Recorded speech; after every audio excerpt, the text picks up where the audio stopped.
Dog, you never play Manning Cup yet. Dog, you never play no Doncaster Cup. Nobody not know you. You ever play in a national stadium yet? Eh?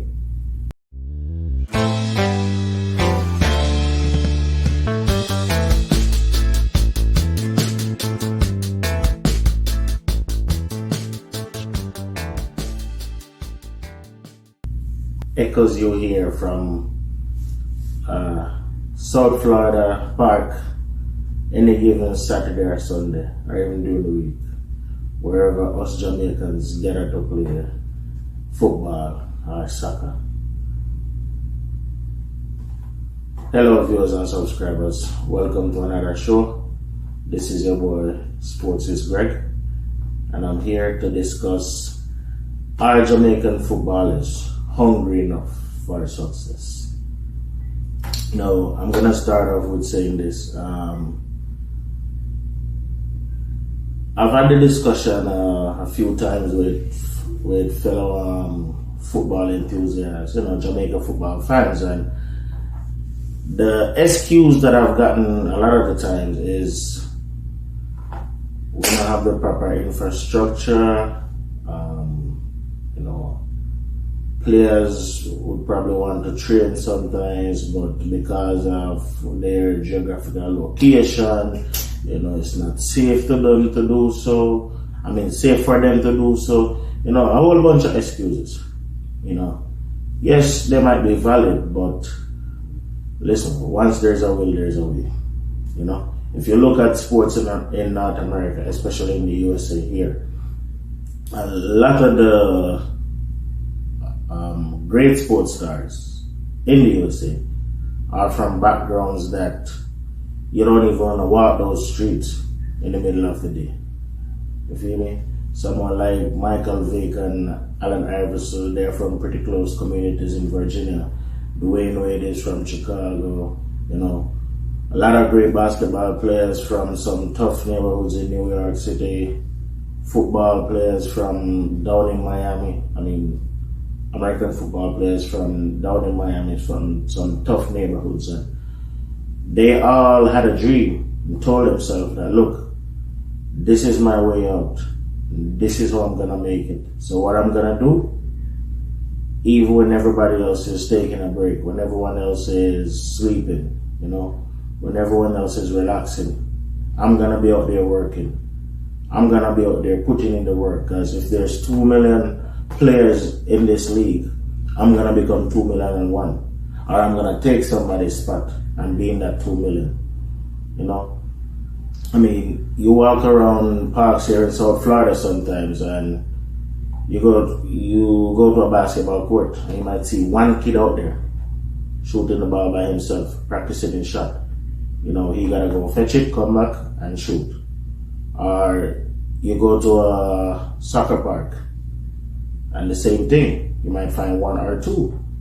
They're taking shots. If they're there for a half an hour or hour, they get multiple shots on goal, practicing shooting from different angles, practicing their passing, whether it be long range or short range. And I'm talking during the middle of the day sometimes when it's hot out there. The prospective NFL players, they're out there doing the same. You feel me? How many of us Jamaicans, or how many Jamaicans you see with talent? And a lot of us are born with natural talent, raw talent. I'm talking about Jamaican soccer players now. They're born with raw talent. You feel me? But how many of us, or how many of them, you see out there in the middle of the day practicing by themselves or with a peer? How many times do they take it upon themselves to go out there and perfect their craft, if it's not in the evening or in the morning when it's training? How many of them have the discipline to go work on their game by themselves without a coach being over them telling them what to do? You feel me? I think that shows the difference in the hunger between poor class or middle class kid in the USA compared to one in Jamaica who tell themselves that, sport might be the way out, but they're just saying it. They don't really mean it. There's a difference with the work ethic when it comes to sports and trying to make it big time in sports. between kids here and kids back home. Feel me? I'm gonna use the US Major League as an example. And over the years, we have had at least one player in the first round of the MLS draft for quite a few years. And some of these names, when I look them up, some of these names I didn't even know them, because you never see them play for that team. But they come here, they go to college, and I gotta give them credit for that. You know, at least those that came here and went to college, they tried to take it a step farther. But after college and, you know, get drafted in the MLS, you would think at least you're gonna excel in the MLS or use the MLS as a gateway to Europe. You feel me? Because just to sidetrack a little bit from what I was gonna mention, the players that come here and play in the USL, even though the USL is a decent league, I mean, I'm disappointed. You know, I'm disappointed if they think that this is good enough. Someone like Junior Fleming, come on Fleming, you're a baller. MLS, I know you're a stop my youth. You see me? So right now it's off season, not MLS, USL. USL is not your stop. So right now it's off season in the USL. I mean, I don't know what you and your agent are doing, but I hope you guys are working on, by January, there should be something bigger coming. You feel me? And there are quite a few more names I can call. Lamar Walker is another one. He's down here in Miami. You know, Niku Daly up in Carolina. There are quite a few of them that are very talented players, but they haven't pushed on yet above this level. They haven't excelled to their full potential just yet. To get back to these draft picks, in 2009, O'Brien White drafted by Toronto, number 4. Ryan Maxwell by New England, number 15. Where are those two players now? I haven't seen them. You know. Skip 2010, we didn't have a first round draft pick, neither 2011. Move on to 2012, and one of 3 players that have gone through the MLS draft that have excelled. Darren Mattox, drafted number 2 by Vancouver Whitecaps. Now, I have to give this little credit. You know, he has played his heart out in the MLS. He's not in the MLS anymore. I think he's somewhere in the Middle East. I don't quite remember, but he is still playing at his best. You know, he's one Jamaican player that puts his all out. Whenever you see him, he gives his all. You know, he's not just talent, he's talent and work. You know, and before I continue the list, another thing that I wanted to mention is a lot of our Jamaican players, Cristiano Ronaldo is their favorite player. He's their icon. But they only appreciate the finished product. They only appreciate his game on the field. You never hear any of them talking about the way he works. You know, the time he puts in to work on his craft. You never hear any of them talking about that. They only talk about his skills on the field. So they're admiring just half of his craft. You feel me? So yeah, back to the list. 2013, Deshaun Brown, number 6 to Colorado. Jason Johnson, number 13 to Houston. Deshaun Brown played a few games for Jamaica national team, and you know, he's still here or thereabout. But once again, another one that was drafted high in the MLS and haven't excelled so far. 2014, one of the 3 that I mentioned that excelled, Andre Blake, drafted number 1 by Philadelphia. Now, I have to give him props. I mean, for about 3 or 4 years, he's been the best keeper in the MLS. And only Keylor Navas of Costa Rica has really outshone him in the CONCACAF region over the past 4 years, if you ask me. Next on that list for 2014, Andre Lewis, number 7 to Vancouver. Played a couple games for Jamaica, but nothing else since. And Damian Lowe, the third of those players, even though he did not excel in the MLS, he has gone on to make a name for himself wherever he has played in Europe. Right now he's in Egypt, but he's also represented Jamaica very well. He was drafted number 8 by Seattle. So those three, Mattox, Blake, and Damian Lowe, of the list from 2009 up till now, are the ones that have really put in the work and justified their draft position in the MLS. To continue on, 2015, Romario Williams, number 3 by Montreal.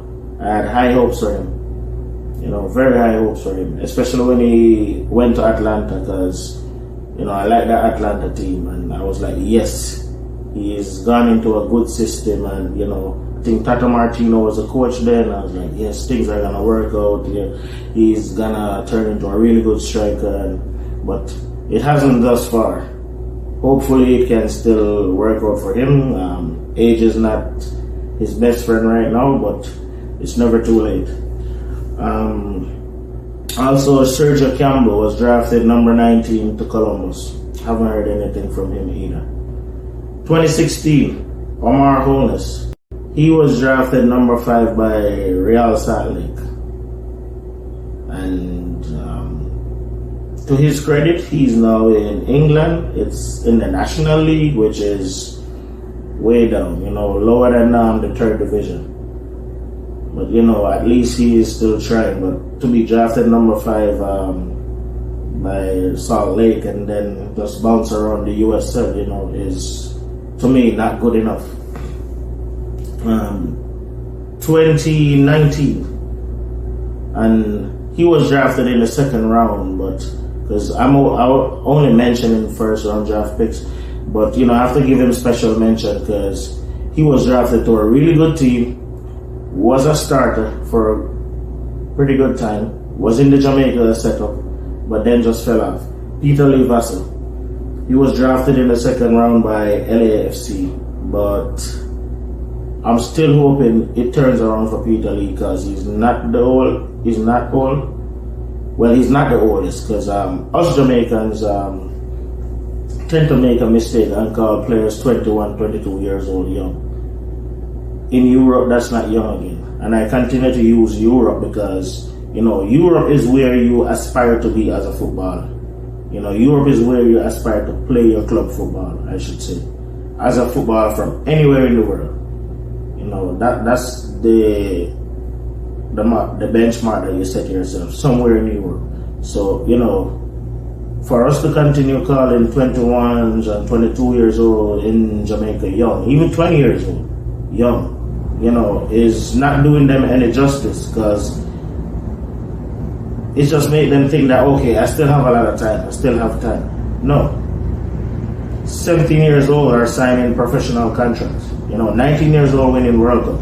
Yes, not everybody is going to be a Kylian Mbappe, but, you got to have that mindset. You got to have that mind frame if you're intending to be the greatest or amongst the greatest.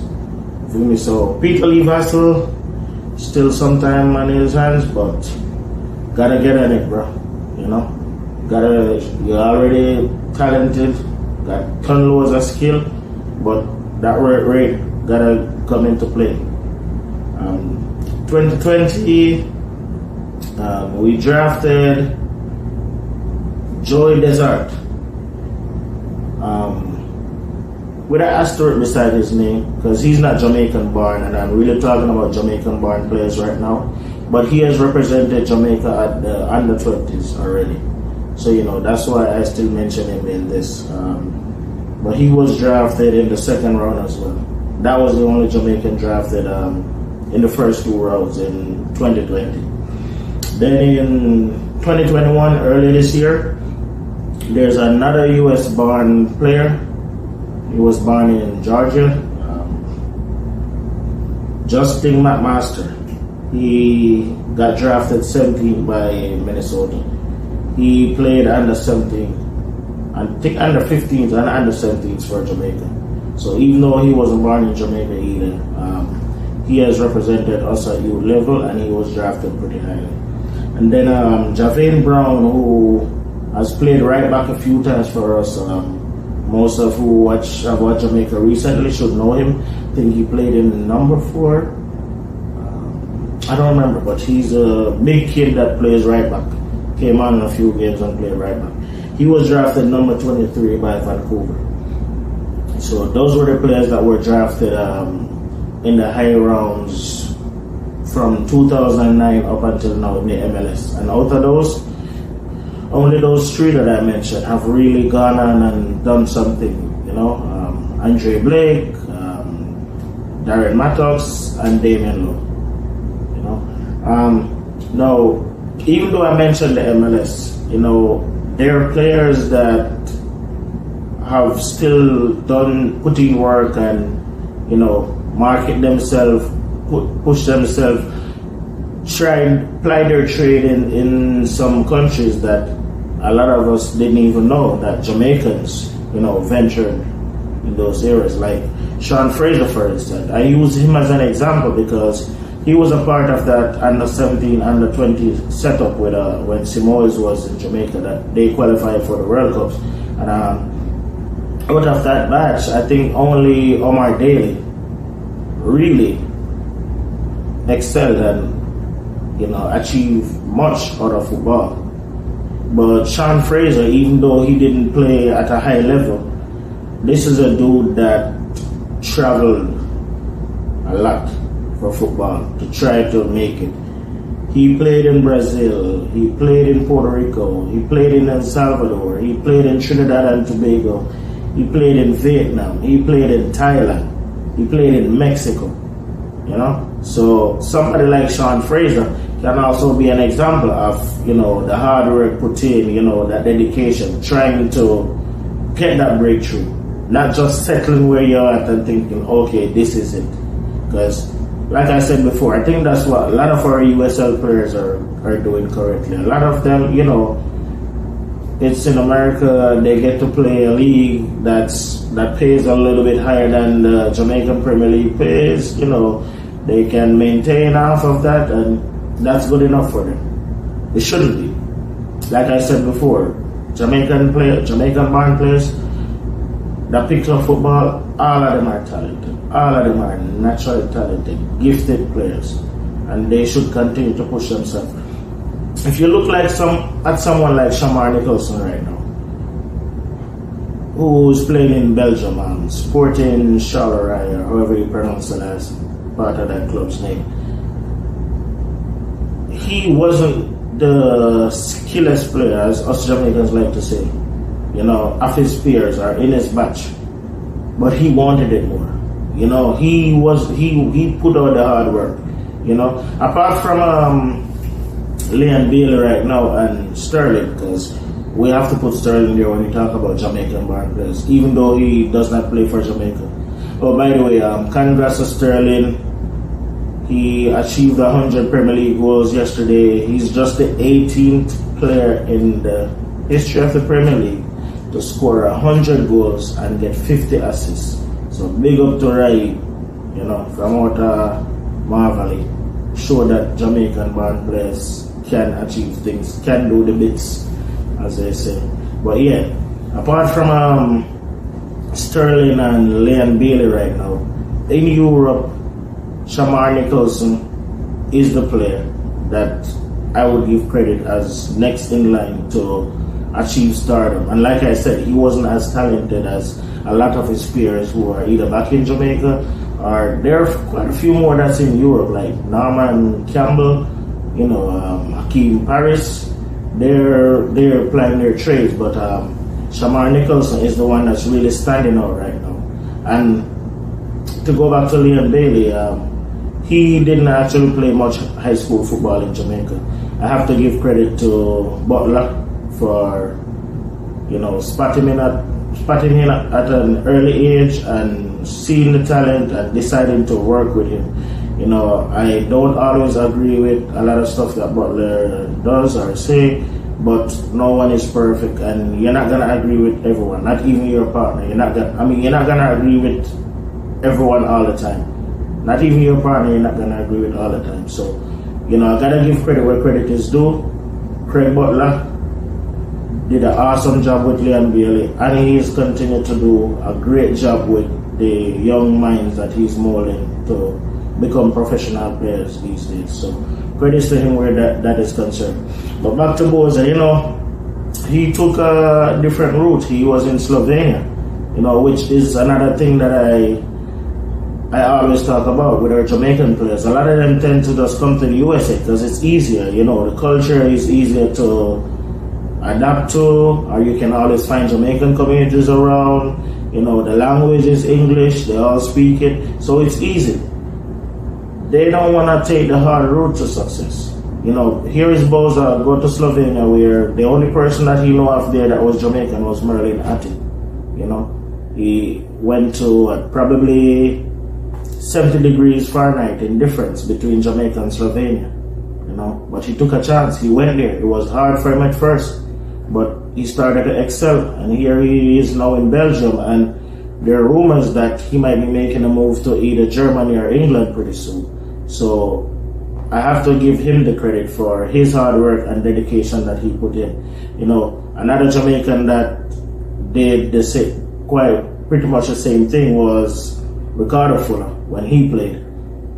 You know, he had a short stint at Crystal Palace that didn't work out, and he was back in Jamaica playing for TG, and then he made a move to Scotland and played for Hearts. And after a brilliant season at Hearts on loan, where he went up against the likes of Russell Latapi and, you know, quite a few good players, Claudio Reyna, there were a lot of good players in the Scottish League back then for either Rangers or Celtics. But he went to Hearts and, you know, he did the bits there. And after that season on loan, he got his well-wanted move to England and made a name for himself over there. You know, Preston, Stoke, ended up at Crystal Palace again, you know. And like I said, he was one of them that took the hard way to success, but he became very successful and ended up at a pretty decent Premier League club at the time, which a place that he is still very loved, you know. But yes, so what I'm basically trying to say is Jamaica has the talent. They just need to apply themselves, you know.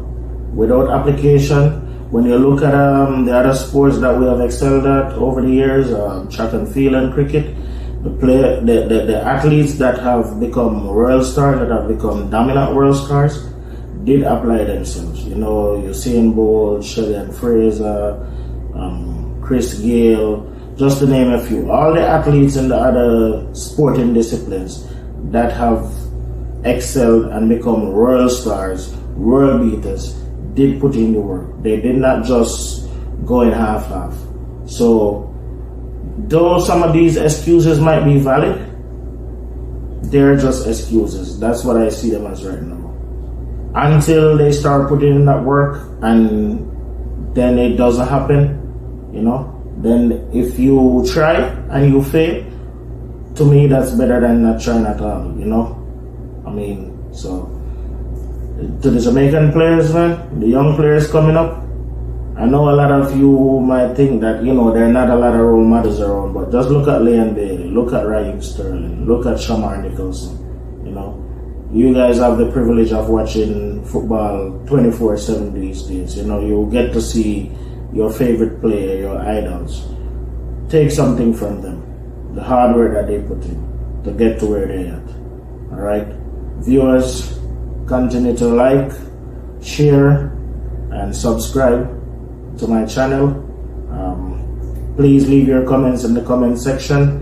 I would like to have a discussion about this. If any of you have anything you want to add in the comment section, go ahead and add it. We can either debate on it, but continue to watch, like, subscribe, as I say.